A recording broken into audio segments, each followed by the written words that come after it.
Hello, my friends, and welcome back for the third and final time this Saturday, January 18, 2025. I'm the Drunk Poker. Tis beer time. We've done two near beers. Now we do beer. Why? Because it's my night off.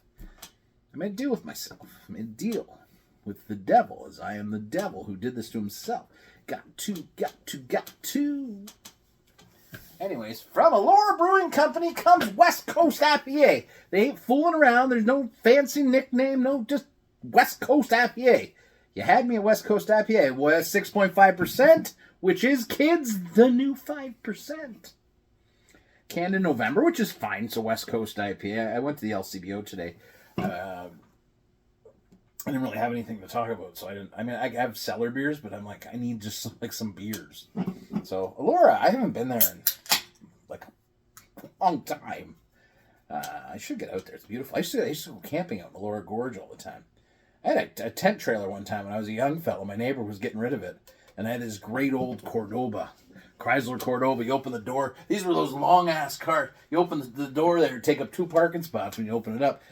Big old car, right? That had a trailer hitch on it, and my neighbor was getting rid of their tent trailer, and I took it. And it was a piece of shit, but God, I loved it. It was fantastic. All right, West Coast IPA. Somebody needs to wash his glasses better. Let's get into it. Cheers, my friends, to random LCBO beers and the first taste of alcohol in a week. Cheers.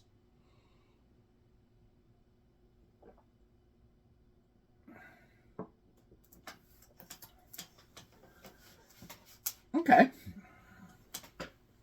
I mean, here's the problem that we're encountering.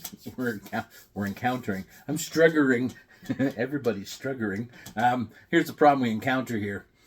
When you don't have a beer every day and you don't drink alcohol every day like I used to, I find my senses are highly in tune. This is decent.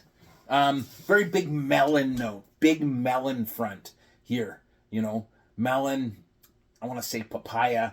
It's a little bit of citrus. There's a nice pine back to it. It's got a nice bitterness to it. The malt's fine. The body's good. It's a decent West Coast IPA. I don't think it says what hops they used. No. Which is fine. I wish they would tell you what hops they used. I don't know why. I just do. Yeah, it's okay. It's a little fruity. Seems to be my thing tonight. And that's it, right? And you're putting this up against the best in the biz. You're putting this up against Headstock and Lone Pine. And, I mean, it's fallen short of Mad Tom even. And Bone Shift. I can't put Bone Shaker in those categories because Bone Shaker is so friggin' malty. Yeah, it's a lighter, heavy beer. It's a lighter West Coast IPA. Certainly lingers bitter and everything. It's decent. But when you're only getting 1, maybe 2, you're like, decent isn't enough, man. Decent is not enough. But it's going to have to do. Yeah, would I buy it again? When I remember, I will do this as the rating. Would I buy it again? No.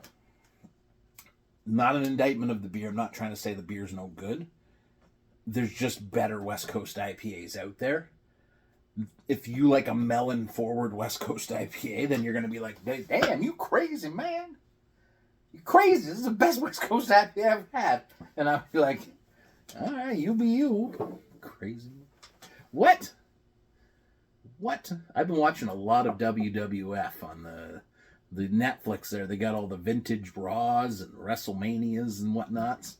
A lot of Stone Cold Steve Austin. And The Rock. I can smell what The Rock's cooking. What? All right.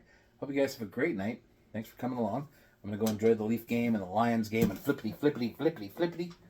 All right. Catch you tomorrow. Cheers.